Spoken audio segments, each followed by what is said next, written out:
ರಾಜಶ್ರೀ. ನಾನು ಓದುತ್ತಿರುವ ವರ್ಗ 5ನೇ ತರಗತಿ. ನನ್ನ ಶಾಲೆಯ ಸಮಿತಿ HK ಸುತ್ತನಗುಡ್ಡ.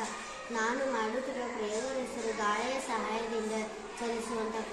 ಇದನ್ನು ಮಾಡಲು ಉಪಯೋಗಿಸುವ ಸಾಮಗ್ರಿಗಳು: ಒಂದು ವೇಸ್ಟ್ ಬಾಟಲ್, 4 ಸ್ಟ್ರಾ, 2 ಮರದ ಕಡ್ಡಿ ಮತ್ತು 4 ಬಾಯಿಮುಚ್ಚುಗಳು, 2 ಬಲೂನ್, ದಾರ, ಫೆವಿಕ್ವಿಕ್, ಕತ್ತರಿಯನ್ನು ಉಪಯೋಗಿಸಿ ಮಾಡಿದ್ದೇನೆ. ಮಾಡುವ ವಿಧಾನ: ಈ ಬಾಟಲಿಗೆ 2 ರಂಧ್ರಗಳನ್ನು ಮಾಡಿ ರಂಧ್ರಗಳ ಒಳಗೆ 2 ಸ್ಟ್ರಾ ಅನ್ನು ಹಾಕಿ, ಸ್ಟ್ರಾ ಒಳಗೆ ಮರದ ಕಡ್ಡಿಯನ್ನು ಹಾಕಿ, ಸ್ಟ್ರಾ ಮತ್ತು ಮರದ ಕಡ್ಡಿಗೆ ಈ 4 ಬಾಯಿಮುಚ್ಚುಗಳನ್ನು ಹಾಕಿ, ಇಲ್ಲಿ 2 ಸ್ಟ್ರಾ ಅನ್ನು ಈ ಬಾಟಲಿಗೆ ಅಂಟಿಸಿ ಸ್ಟ್ರಾಗೆ ಬಲೂನನ್ನು ಕಟ್ಟಿ, ಈಗ ಈ ಚಕ್ರಗಳು ತಿರುಗಿದಾಗ ಮಾತ್ರ ಇದು ಮುಂದೆ ಹೋಗಲು ಸಾಧ್ಯವಾಗುತ್ತದೆ.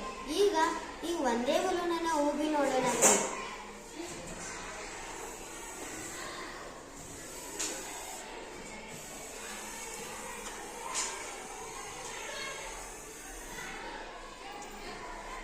ಈ ಪ್ರಯೋಗದ ವಿಜ್ಞಾನ ತತ್ವ: ಈ ಬಲೂನ್ ಒಳಗೆ ಇರೋ ಗಾಳಿ ಹೊರಗೆ ಹೋಗುವಾಗ ಕ್ರಿಯೆ ಮತ್ತು ಪ್ರತಿಕ್ರಿಯೆ ನಿಯಮ ಕೆಲಸ ಮಾಡುತ್ತದೆ ಮತ್ತು ಗಾಳಿ ಹೊರಗೆ ಹೋಗುವಾಗ ಕಾರು ಮುಂದೆ ಚಲಿಸುತ್ತದೆ.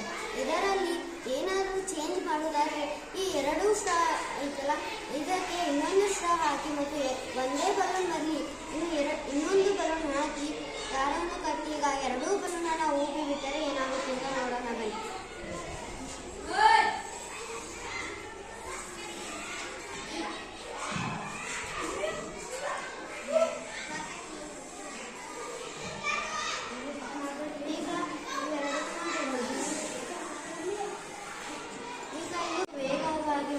ಏಕೆಂದರೆ 2 ಬಲೂನ್ ಒಳಗೆ ಗಾಳಿ ತುಂಬಿರೋದ್ರಿಂದ ಇದು ಹಿಂದೆ ವೇಗವಾಗಿ ಗಾಳಿ ಬರುವುದಿಲ್ಲ, ಇದು ಮುಂದೆ ವೇಗವಾಗಿ ಬರುತ್ತೆ.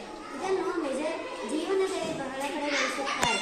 ನೀರು ತುಂಬಿರುವ ಪ್ರದೇಶಗಳಲ್ಲಿ ರಕ್ಷಣಾ ಕಾರ್ಯಕ್ಕಾಗಿ ಏರ್ಬೋಟ್ಸ್ ಬಳಕೆ ಮಾಡುತ್ತಾರೆ. ಧನ್ಯವಾದಗಳು.